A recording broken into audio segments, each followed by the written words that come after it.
Ti lascio la parola. Io guardando questo film e osservando, diciamo, questa equipe darsi da fare per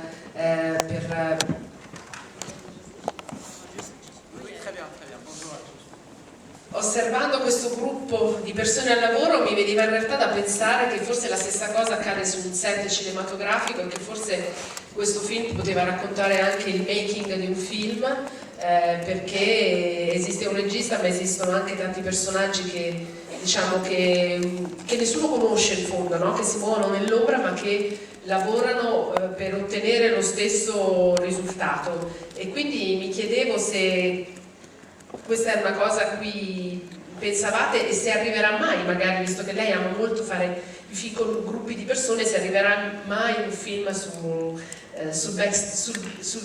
dietro le quinte di un film. Alors d'abord, je tiens à dire que je suis très content d'être en Italie. Je sais que c'est bateau, mais j'ai besoin de le dire quand même, parce que je suis un fan de cinéma italien, donc j'ai toujours l'impression d'être dans un film quand je suis en Italie. Et oui, effectivement, c'est vrai qu'il y a une possibilité de voir un effet miroir sur un plateau, puisqu'on raconte finalement tout ce qu'on ne voit pas à l'écran, mais au niveau d'un mariage. Par contre, je trouve qu'il y avait eu trop de films qui avaient été faits sur des plateaux de cinéma, puis on a l'impression peut-être que les spectateurs ont l'impression qu'on leur raconte quelque chose qui est un peu entre nous, entre les gens qui font des films. Et puis en France, on a quand même eu François Truffaut avec La Nuit américaine, c'est difficile de passer derrière. Donc voilà, je pense qu'on a utilisé plus la métaphore et l'effet miroir du cinéma, mais qu'on l'a ancré dans la réalité finalement plus banale, qui est les petits bras, les petites mains qui travaillent pour que ce mariage ait lieu. Et puis ça racontait un des propos du film qui nous intéressait, c'était comment garder l'esprit de la fête. L'esprit, en français, le film s'appelle Le sens de la fête. On l'a traduit par C'est la vie, parce que c'est une expression qui passe bien les frontières, mais le titre français veut dire qu'est-ce qu'on fait pour garder le sens de la fête quand rien ne va. Ce qui était un petit peu notre cas, et ce qui est un petit peu notre cas en France et même en Europe, c'est-à-dire on a l'impression que le monde qui nous entoure est un peu en train de partir en cacahuète, et du coup on cherche des raisons de continuer à être heureux ou à essayer de l'être, et ce film essaye de raconter ça. Donc il y a effectivement un vrai miroir sur le mariage, mais on est plus adapté à l'idée de continuer à affronter les obstacles tout en répétant cette phrase que Jean-Pierre Bacri dit dans le film, on s'adapte.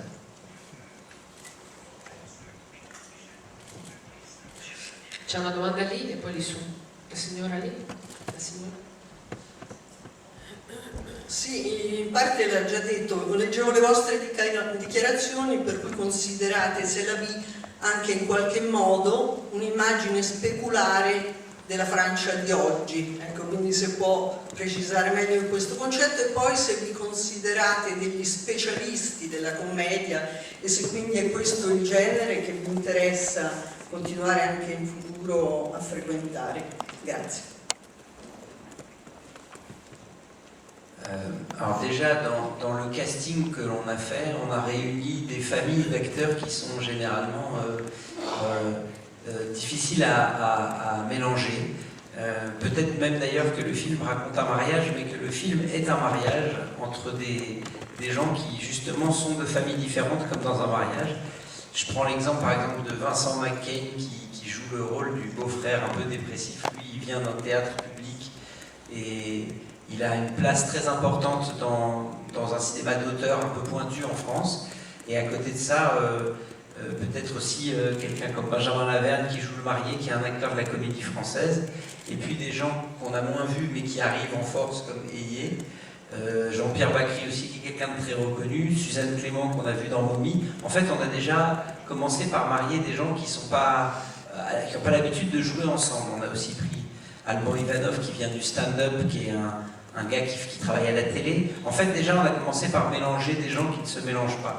En cela, j'ai l'impression qu'on représente déjà une photographie plus réaliste de la France. Ensuite, quand je parle de la France, aujourd'hui, elle est forcément multiculturelle, elle est forcément aussi repliée sur elle-même, comme beaucoup de sociétés. Et j'ai l'impression qu'avec cette nuit où on est obligé d'avancer, puisque le mariage et l'organisation d'un mariage, c'est du stress, mais on est obligé d'avancer dans la nuit, de faire de faire cas de chaque obstacle qui arrive. Déjà, c'est un très beau terrain pour la comédie, mais ça raconte bien aussi les deux façons très binaires qui se présentent devant nous en France. Soit on y arrive ensemble, soit on continue à être communautaire, à se replier sur soi et à chacun revendiquer ses propres problèmes. Alors la comédie, et encore une fois je suis très à l'aise de le dire en Italie, la comédie dit mieux ça que si on le faisait de façon frontale et sérieuse.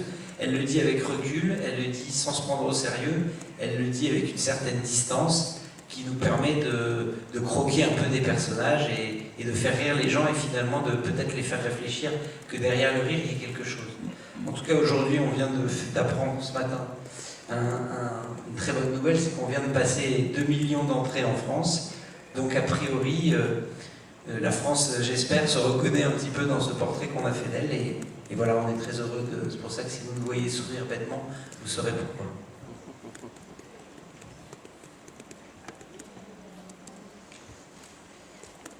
Salve, una domanda per il regista. Noi per lavoro vediamo tante commedie all'italiana, commedie diciamo attuali, con lo spirito della commedia all'italiana, però vediamo dei prodotti piuttosto scadenti. Allora volevo sapere, in genere, volevo sapere, lei conosce la commedia italiana attuale, cosa ne pensa e qual è la formula giusta per fare un'ottima commedia come appunto questa qui? Grazie. Déjà merci. Moi je ne connais pas la comédie italienne d'aujourd'hui, mais c'est vrai que on l'a souvent dit dans les interviews, donc ce n'est pas démagogique de le dire ici, mais un des points communs qu'il y a eu entre Olivier et moi, c'est l'amour de la comédie italienne des années 60-70. Quand on a fait un film qui s'appelle, je crois en Italie, Quasi Amici, c'était vraiment très influencé par un film qui s'appelait, je crois, Perfume di una donna, je crois que c'est ça, avec Vittorio Gassman. En français, on appelle ça Parfum de femme.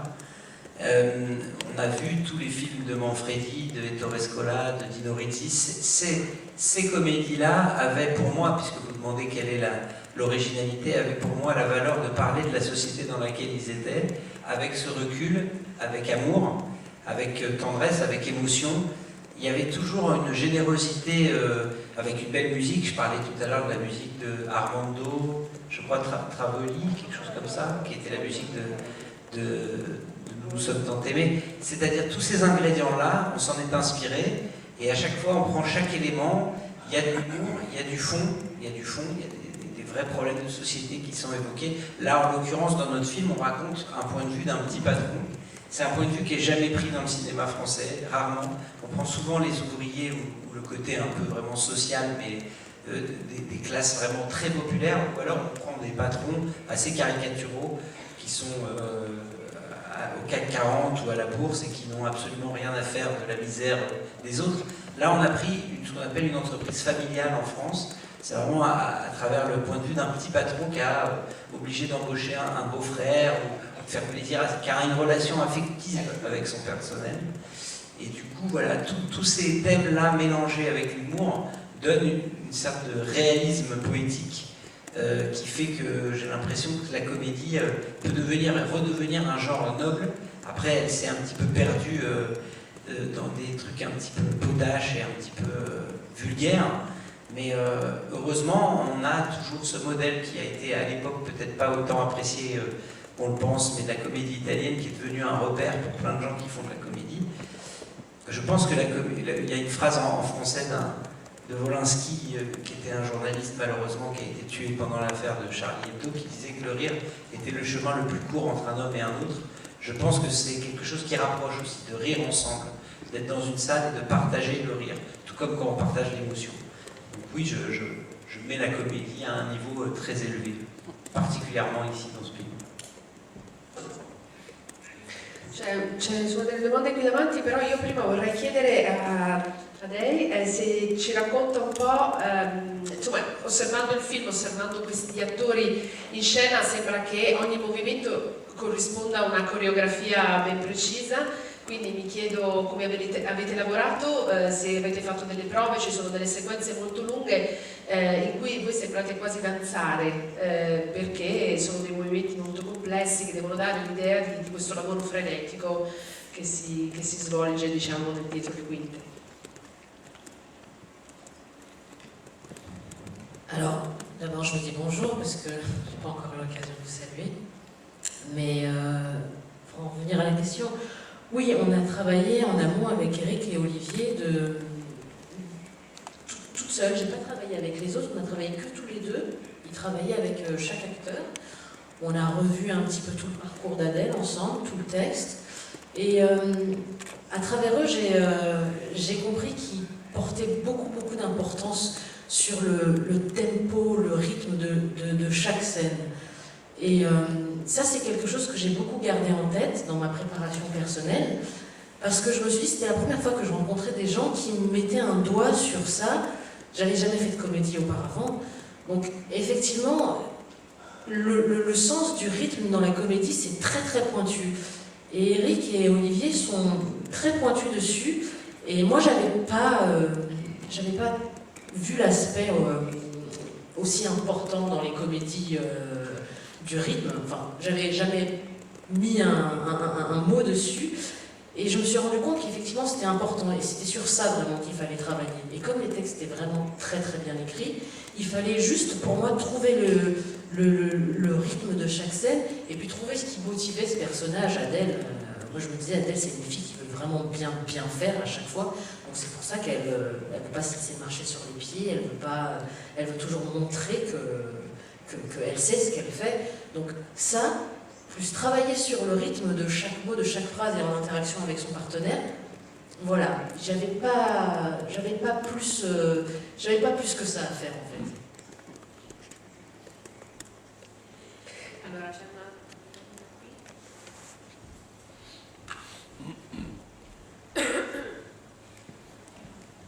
Bonsoir, Giovanni Battaglia. C'est une question à propos du rythme. Je me demandais si les acteurs ils savaient déjà à propos de la bande originale, qui c'est extraordinaire par Avishai Cohen, s'ils savaient déjà que les mots étaient soulignés par la bande originale et comment est-ce que vous êtes arrivé à trouver une collaboration avec ces musiciens? Alors, déjà, nous, on a une petite habitude sur le tournage, on fait une espèce de playlist des musiques qui nous ont inspirés pendant toute l'écriture. Et on la donne à toute l'équipe, que ce soit l'ingénieur du son, le chef opérateur, toute l'équipe a le droit, même les acteurs, à son petit CD avec les musiques du film pour voir dans quel univers on est. Donc comme on avait beaucoup écouté Avishai Cohen pendant la préparation, on leur a mis beaucoup d'Avishai Cohen, mais aussi des musiques de mariage, etc. Et ensuite, une fois que l'écriture, la phase d'écriture passe et qu'on aime encore la musique, alors on se dit qu'il faut aller voir la personne, exactement comme on l'avait fait quelques années auparavant avec Ludovico Einaudi pour Quasi Amici et pour Samba. On est venu à Milan et on lui a proposé d'être notre compositeur. On a fait la même chose avec Avishai Cohen. Il joue souvent à Paris. On a été à la fin d'un concert et on lui a dit qu'on voulait qu'il fasse la musique. Et comme d'habitude, il a dit qu'il n'avait pas le temps. Et comme d'habitude, on a dit qu'il allait trouver le temps. Et finalement, il a trouvé le temps. Et je pense que c'est, entre guillemets, il y a un vrai rapport entre le jazz et ce film. Parce qu'il y a plein de personnages, comme dans le jazz, il peut y avoir plein d'instruments. Il y a des solos, et il y a des moments où tout le monde joue ensemble. Et finalement, la musique, elle se pose sur le film pour l'accompagner, pour lui donner son rythme, même avec la batterie. Chaque élément et chaque tension est souligné ou accompagné par la musique. Et le morceau final, où tout le monde joue ensemble, a été une vraie élaboration commune entre Avishai Cohen et nous, où on a voulu vraiment faire rentrer chaque personnage comme on fait rentrer un instrument. Donc je vois le rapport dont Elie parle entre le rythme. Et pour le coup, dans la comédie, elle a totalement raison, le rythme c'est 90% du travail. C'est une vanne qu'on fait, une blague qu'on fait aux comédiens. Souvent on leur demande de nous dire qu'est-ce qui définit le sens du rythme. Et en fait, quand on pose la question, vas-y pose-moi la question, qu'est-ce qui définit le sens, qu'est-ce qui caractérise finalement un bon acteur? Vas-y donne-moi, vas-y. Le rythme, voilà. c'est le moment où on l'envoie. C'est-à-dire, si je l'envoie trop tôt, c'est pas bon. Si je l'envoie trop Je tard. vais juste te dire, je vais juste lui donner une petite leçon d'acting. J'ai pas fini de poser la question. T'as répondu avant, Mais t'as c'est- anticipé. Mais c'est ça. Tu vois, ça c'était pas bon. Mais c'est ça que j'essaie d'expliquer, c'est que j'ai fait exprès. C'est justement pour te montrer que quand tu réponds avant, tu n'as pas le sens du rythme. Et même si tu réponds après, c'est le bon placement. Et malheureusement, c'est un peu comme la beauté où il y a des gens qui l'ont et il y a des gens qui ne l'ont pas. Et des fois, on essaye de l'apprendre à ceux qui l'ont pas et on peut rien faire. Non so, c'è tempo per un'ultima domanda? Tanto che chiedevo, Lo so, ma c'è tempo per un'altra domanda? Ok, allora qui. Oui, alors bonjour, Catherine Azzurro, barrière l'ingegnere. Je voudrais vous. J'ai trouvé que la partie la plus efficace du film, ce sont ça que les Italiens ils appellent tormentoni, c'est-à-dire la répétition des gags ou des scènes qui, de plus en plus, ils deviennent plus comiques. Non? C'est comme le texto qui est tombé ou elle qui balade avec le chanteur, voilà, c'est des choses comme ça.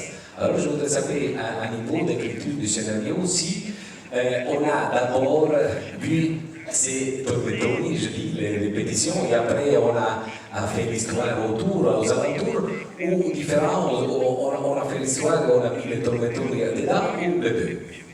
Non, on a gardé cette envie de monter en puissance. En fait, ce qu'on s'était dit pendant l'écriture avec Olivier, c'est que ce film était comme un avion et qu'en fait, il ne pouvait que monter. L'avion, il y a un moment, il trouve une vitesse de croisière et finalement, à l'écriture, dès qu'on mettait une scène et que ça ne montait pas d'un cran, c'est-à-dire que la tension, le niveau comique, tout ne montait pas d'un cran, j'ai l'impression que ça se voyait tout de suite et c'était assez facile à écrire parce que du coup, on voyait tout de suite là où ça marchait pas. Ce qui est dur, c'est de finir un film comme ça, et c'est pour ça qu'à un moment on est parti dans l'histoire du ballon qui s'envole, parce qu'il fallait qu'il y ait un peu de poésie, il fallait qu'il y ait un peu d'émotion et de comédie qui se mélangent, mais je vais essayer de retenir le mot que vous avez dit en italien. Comment ça s'appelle?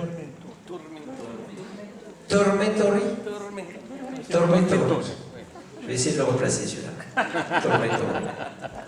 Allora, in realtà abbiamo ancora un po' di tempo, quindi la signora qui che aveva alzato la mano, qui davanti.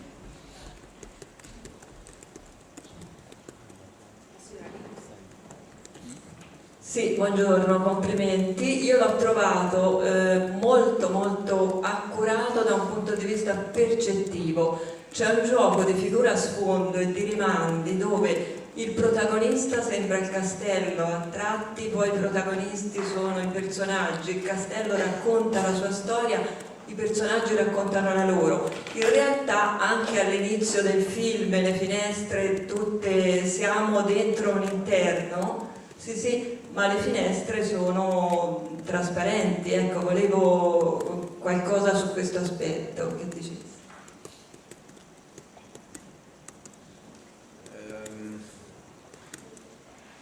C'est-à-dire, c'est effectivement, on essaye de s'approcher au plus près de chaque personnage.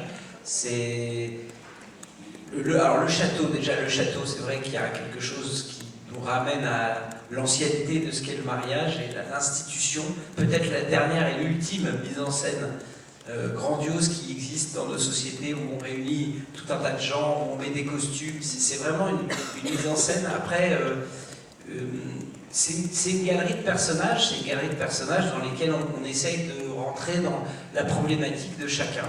Il faut que chacun ait un enjeu, que ça soit Eyé qui est à mes côtés, qui doit effectivement peut-être montrer à son patron qu'elle a une vraie valeur et qu'elle peut gérer, c'est ce qu'elle dit depuis le début, tu veux gérer une soirée toute seule, et puis celui qui vient d'arriver et qui peut rentrer dans cette équipe, et au fond... Ce que disait un moment, on a fait un débat en France et il y a une dame qui a dit quelque chose qui m'a beaucoup plu. Elle disait que c'est pas parce que les gens parlent la même langue qu'ils parlent le même langage. Alors en vérité, tout le monde parle français dans ce film, mais tout le monde n'a pas le même langage. D'ailleurs, on a même mis des Sri Lankais qui, eux, voient le film, et voient le film des opérations, c'est-à-dire voient l'organisation dans leur langage et analysent ce mariage dans leur langage. On a aussi un professeur de français qui lui essaye de corriger le langage parce que tout le monde le massacre.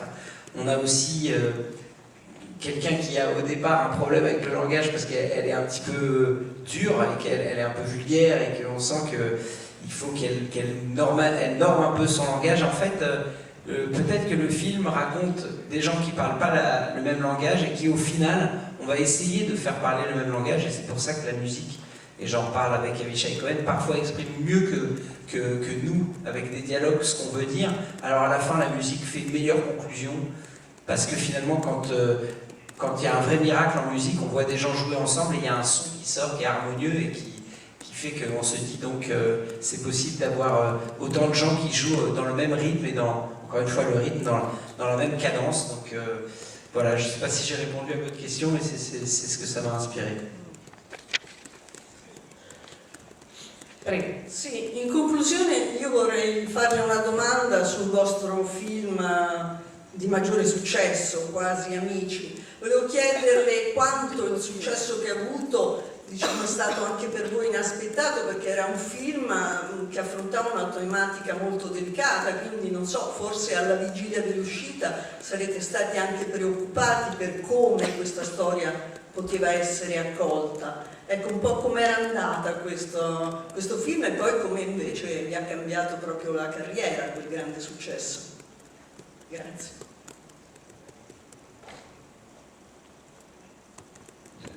Forcément, il y a une dose d'inconscience quand on s'attaque à un film et où on dit qu'on va faire une comédie avec quelqu'un qui est en fauteuil roulant. Mais au fond, avec les bonnes armes, on peut aller à la guerre, et l'arme suprême, c'était ces deux acteurs, François Cluzet et Omar Sy, qui nous ont sûrement donné confiance, et puis aussi les personnes qui ont inspiré le film.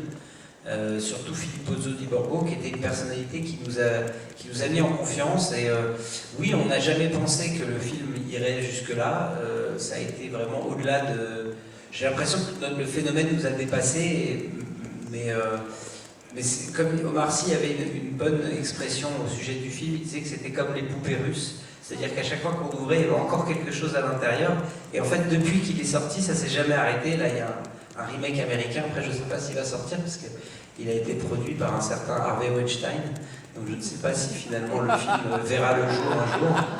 Je crois que sa société est en liquidation. Mais on a fait des pièces de théâtre, il y a eu un remake indien, il y a eu un remake en Argentine, et il y a eu 12 pays qui ont adapté la pièce au théâtre, et c'est une histoire qui nous a dépassés, mais non, il y a forcément une dose d'inconscience, mais je pense qu'il faut un peu d'inconscience pour avancer dans ce métier, et si on avait eu l'hyper-conscience, on ne l'aurait pas fait. Et finalement, ce que ça nous a apporté, c'est beaucoup de liberté. Voilà, la liberté de choisir ses films, la liberté de choisir ses acteurs. Par exemple, dans ce film, tous les rôles, y compris les plus petits rôles, sont des premiers choix. C'est-à-dire, par exemple, la mariée, elle s'appelle Judith Chemla. Je pense qu'en temps normal, elle ne serait pas venue faire 5 jours sur un film. Mais peut-être grâce à ce film, on a pu avoir vraiment tous les gens dont on rêvait, même pour des petites périodes. Donc finalement, vous avez je pense, des meilleurs acteurs qu'on pouvait avoir dans chaque rôle, quelle que soit la taille du rôle.